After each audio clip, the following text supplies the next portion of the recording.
So last weekend, Jesus had some wonderful words for Peter. But now in today's gospel, just a few paragraphs later, it kind of takes a turn.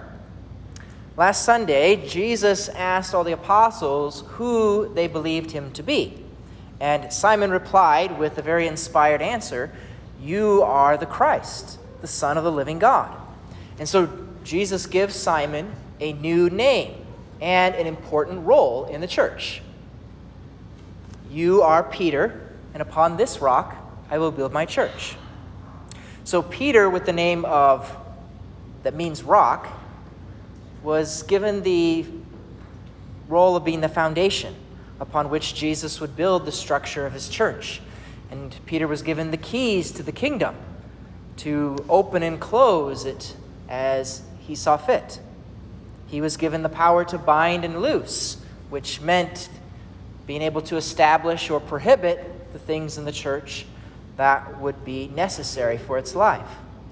So we saw clearly that this was Peter's role as being the first pope for the church. But now, in a passage that comes very closely after that one in the gospel, Jesus has a very different name that he gives to Peter. He says, "Get behind me, Satan." How'd you like to be called that by Jesus? So what happened here? Has Jesus suddenly now given up on Peter after he gave them this role? Well, let's see what's going on.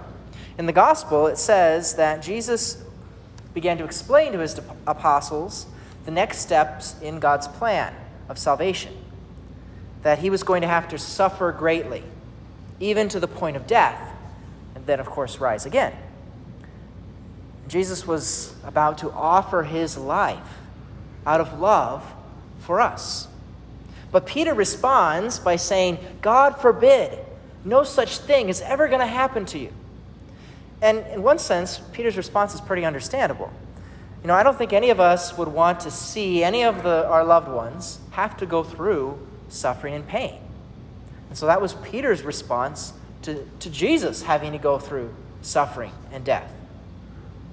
We'd want to do anything we could, if we could, for somebody that might have to suffer. But we see Jesus rebuke Peter for that, calling him Satan, because this is really a temptation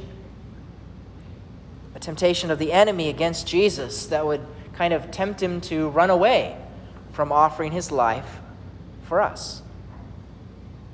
So he tells Peter that you're thinking not as God does, but as human beings do. And that was really a theme that started in last week's readings as well and continues today, that God's ways tend to be quite different from our ways. Last week, St. Paul said, "How are we to know the mind of God? How inscrutable are his judgments and how unsearchable his ways." Now, how are we, who are finite human beings, how are we to understand what God's will is, what his ways are, when he's infinite and so far beyond us? And so this week, St. Paul continues and says, not to conform ourselves to this present age. He's saying that we have to be careful if we assume that the human ideas of our current time automatically reflects God's will, because most often his will is very different from our own. So, for example, following what Peter is saying here, a human thought could be that if I live as Jesus' disciple, then a loving God would prevent me from having to go through any kind of suffering or difficulty. And in fact, there are certain Christians that interpret all the difficult things that we've had to go through this year as a sign that it must be the end of the world.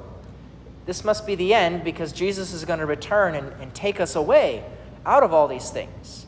Because how could God will that us who are trying to follow him would go through suffering? But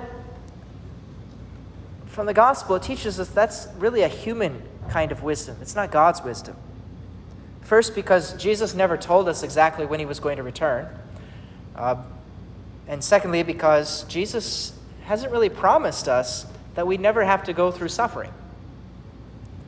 But rather, he he has promised us that he would be with us through all of the different things we go through.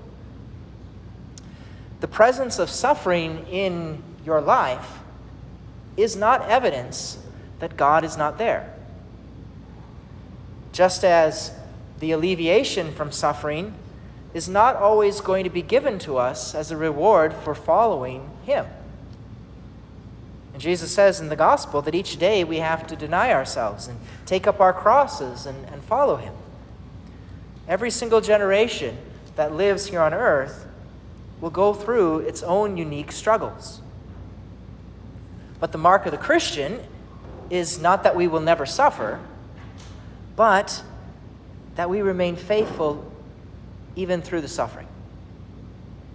That we imitate Jesus, who offered his life, his sufferings, even his death, for our salvation.